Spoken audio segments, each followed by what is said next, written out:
Good evening. Good evening. When I was asked to introduce my husband, J.D. Vance, to all of you, I was at a loss. What could I say that hasn't already been said before?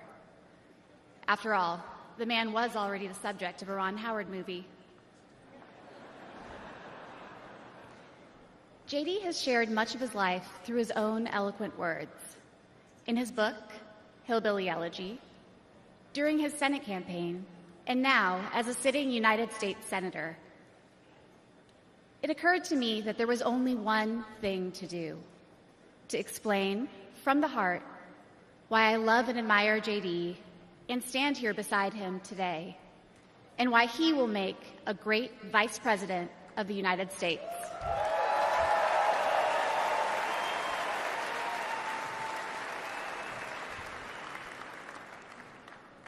I met J.D. in law school when he was fresh out of Ohio State, which he attended with the support of the GI Bill.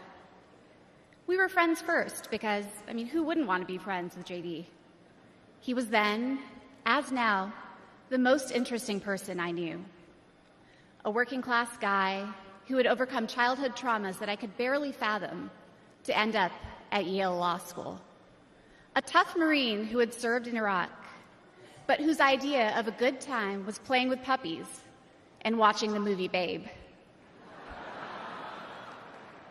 The most determined person I knew with one overriding ambition: to become a husband and a father, and to build the kind of tight-knit family that he had longed for as a child. My background is very different from JD's. I grew up in San Diego, in a middle-class community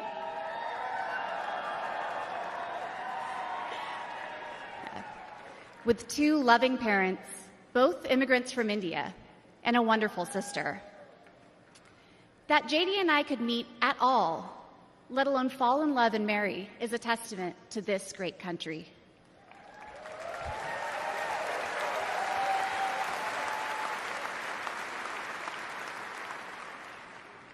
It is also a testament to JD, and it tells you something about who he is. When JD met me, he approached our differences with curiosity and enthusiasm. He wanted to know everything about me, where I came from, what my life had been like. Although he's a meat and potatoes kind of guy, he adapted to my vegetarian diet and learned to cook food from my mother, Indian food. Before I knew it, he had become an integral part of my family, a person I could not imagine living without. The JD I knew then is the same JD you see today, except for that beard.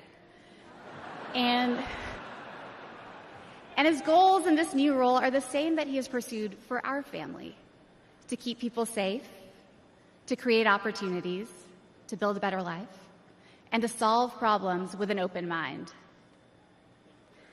It's safe to say that neither JD nor I expected to find ourselves in this position, but it's hard to imagine a more powerful example of the American dream. A boy from Middletown, Ohio.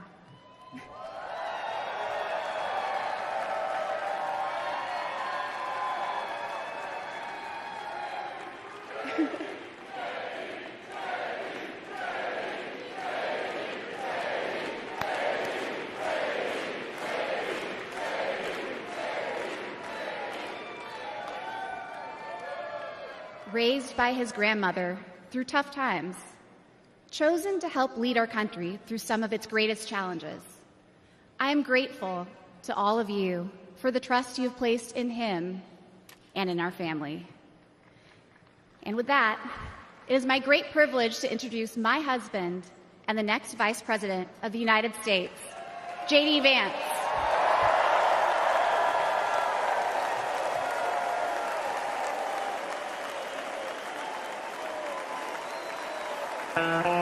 My friends, tonight is a night of hope, a celebration of what America once was, and with God's grace, what it will soon be again. I cannot forget that this evening could have been so much different.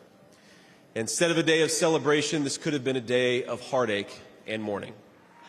I want to respond to his call for unity myself. We have a big tent in this party on everything from national security to economic policy. But my message to you, my fellow Republicans, is we love this country and we are united to win.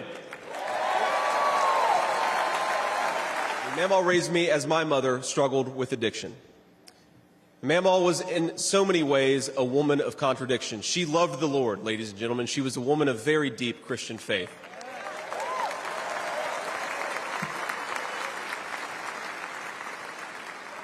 But she also loved the F word. I'm not kidding. She could make a sailor blush.